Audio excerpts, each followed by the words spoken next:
Welcome back. Last lesson, we explored the intricacies of agency, what it is and why it's so crucial for human flourishing. Let's take a moment to develop a similar understanding of devised theater.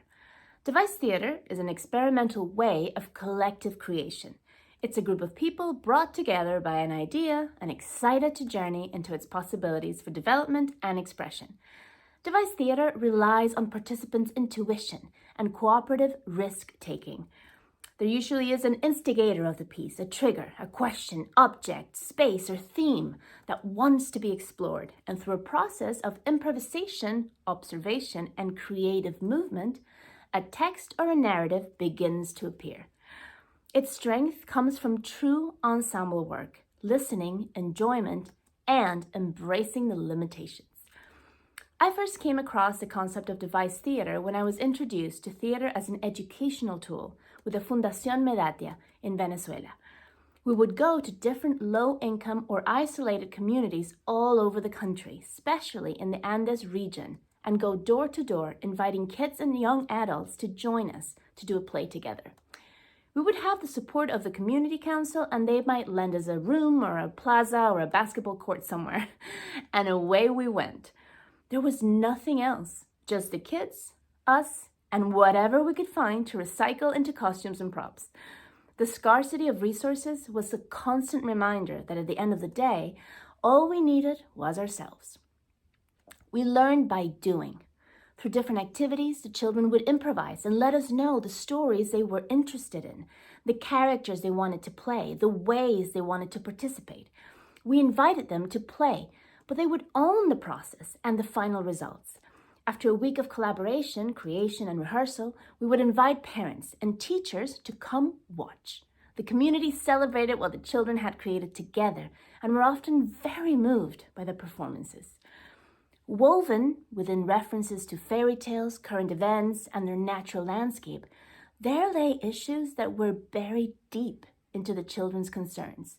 They created characters who would learn to give up drinking, communities that learned to prepare for floods, animals that taught humans how to better care for them, ghosts that came with ancient tales of wonder and warning.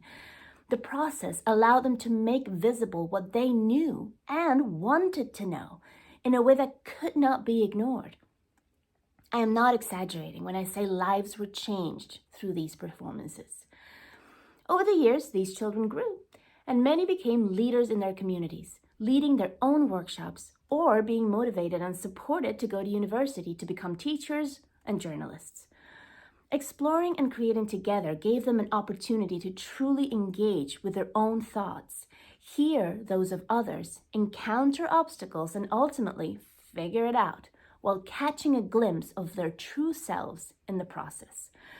In this context, trying and failing are the stepping stones towards the goal. There really is no failing. Through doing and associating freely, we can express emotions that might not have a name. Abstract ideas can become poetic movements that are grounding, and every discovery brings new questions that distill a story to its beautiful essence. Everything that the collective decides to incorporate is a conscious choice. It is a message discovered, polished, and owned, but most importantly, a thought that is alive and that will continue to change and evolve. But devised theater is not a specific set of rules that need to be followed. In a way, this is contradictory. In his article, The Divide in Devised Theater, artist, writer, and curator Andy Field tackles the concept of devising, with a capital D, and the danger of disconnecting it from its original essence, simply devising, with a lowercase d. He explains that creators of devised theater are hunted by an idea or a story or an image, and they do anything and everything they can to turn that thing into theater. This idea speaks to devised theater as an instinctive, diverse exploration through which a powerful creative fuel can take shape, rather than a structured methodology. Some theater makers might say that devised theater is the only way in which to materialize what their creative agency is telling them to do. There are many ways to discover devised theater, and they are usually revealed by the very need of the participants to express and explore their creative voice. Devising theater empowers the artist both as an individual and as part of a creative collective. But how did devised theater come about? Let's look briefly at the evolution of theater in modern Western societies. Towards the end of the 19th century, the figure of the actor-manager started to emerge. Iconic artists like Henry Irving or John Hare would not only perform, but also take care of the production and financials of the theatrical endeavor, setting up their own companies. This would guarantee more creative control and space to seek out opportunities, and the actor became more respected in Victorian society. This dominant creative role started to be replaced by the playwright in the late 19th century with writers such as Henrik Ibsen and Anton Chekhov. Later down the line, in the early to mid-20th century, the creative dominance transitioned to that of the writer-director, with artists such as Bertolt Brecht and Meyerhold. The role of the director has continued to develop throughout the 20th century, examples being Grotowski, Stanislavski, Stella Adler, and Bogart, up to the present day, where theater has been predominantly guided and conceived by directors.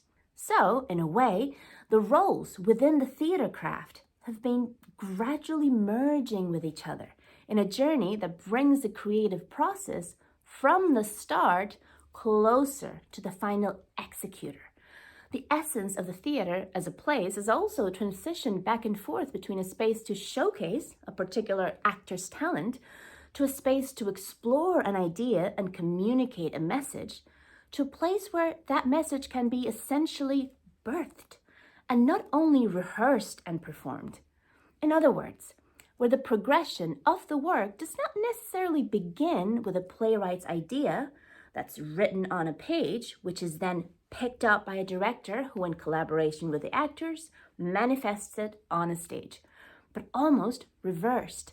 An idea from a director, artist, or collective is explored on the stage where it grows and develops until it can be placed on the page to be rehearsed and performed. This does not necessarily mean that devised theater skips the playwright altogether. Devised theater can be inspired by a play, a scene, or the classics, reimagined through the lens of the creative agency of the actors and directors. Devised theater has allowed artists to step away from merely following instructions, from the often linear narrative embedded in playwriting, towards embracing the multiple voices and interwoven stories of collective play building. To understand this fluidity and the mysterious paradox between collaboration, independence, freedom, agency, and inspiration, let's turn briefly to Oscar Wilde, legendary 19th century Irish playwright. Wilde wrote poems, plays, stories, a novel, and many essays about art, life, and nature.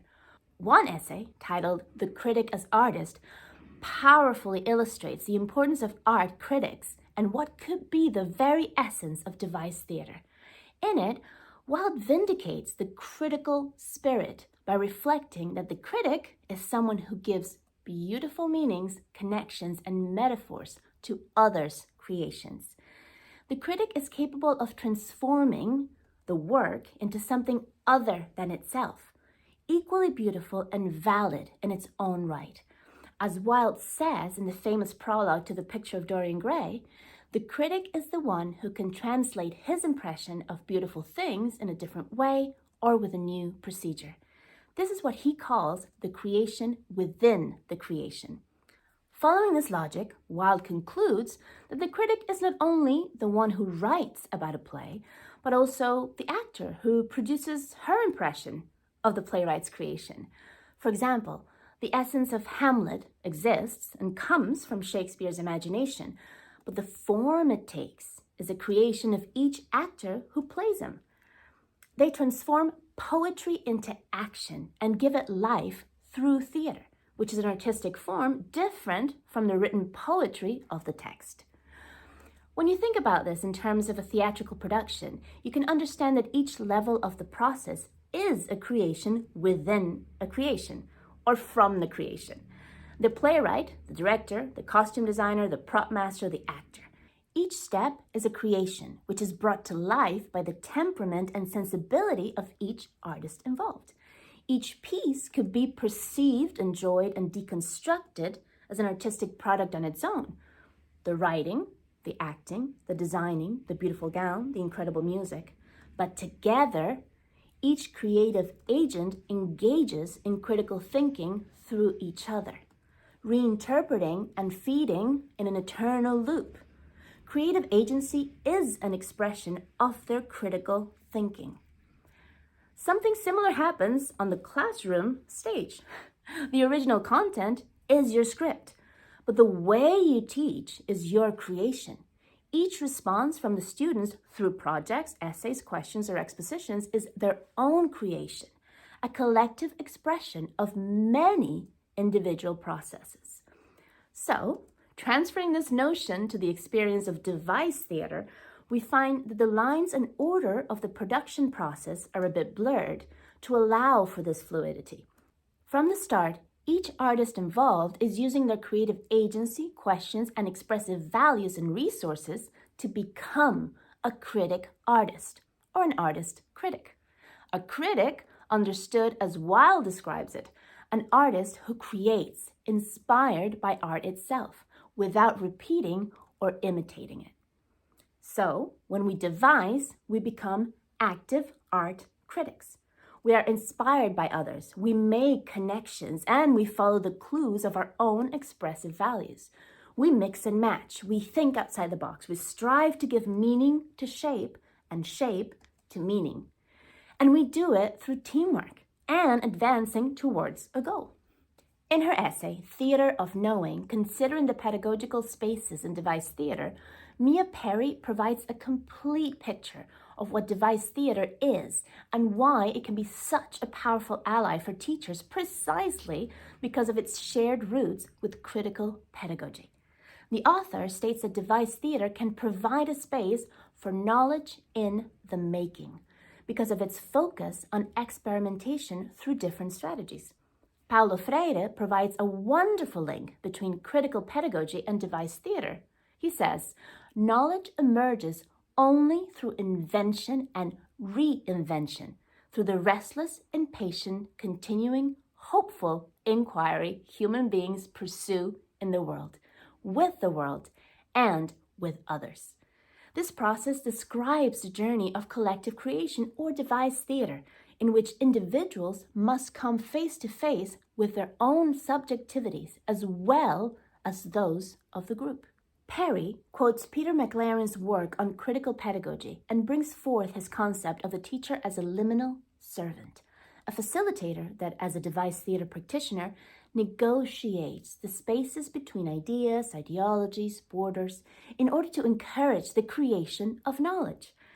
I'll give you an example of how this process might look like. Late in 2019, I started devising a theater piece about immigration. The concept of portable doors came to my head and I saw them on a stage made with ribbons. Imagine drawing a portal on thin air through which different spaces could be summoned. To those who have experienced different homes, sometimes all the familiar spaces can overlap each other in memories triggered by meaningful events. The famous line from Romeo and Juliet came to mind, "Parting is such sweet sorrow." I wrote a poem and let some loose ideas find their way onto a piece of paper. Among my scribbles, 2 sentences lingered. Home is now, home is people. There was something there about our mysterious relationship with distances, objects, and memories. What was this sweet sorrow made of? I summoned the members of my company, Teatro del Sótano, and shared my idea. All I had to start with was that image of the portable ribbon doors, a poem, my experience, and my instinct. They were on board. Every week, I would meet with my assistant director to design each session, looking for themes, archetypes, and images, mixing different theater techniques and exercises, allowing free play through improvisation and movement for the actors to write through their bodies. Stories started to emerge. The generosity of the actors with their memories, their availability, and their joy supported and lit the way. Every session, we walked away with plot lines, recurrent images, similar experiences, different references from fairy tales, folklore, movies, books, that created a kind of live mood board of what the play might look like. As a director, or liminal servant, my job was that of detective, explorer, and curious scientist to find the golden threads in this mood board, pull them to see where they would lead us, and tie them together through theatrical action to see what combustion might happen. We had started workshopping in October 2019, and by the beginning of 2020, we had a first draft of the play, simply titled Irse, or Leaving. In the end, the idea of the ribbons as portable doors did not find a space in the staging, but those doors were alive and present in the constant evolution of the narrative and the combination of multiple timelines in the story. The portable ribbon doors meant transformation, connection, and fluidity, and these are the gifts we found along the way. The show looked very different from what I first imagined, but it was so much more.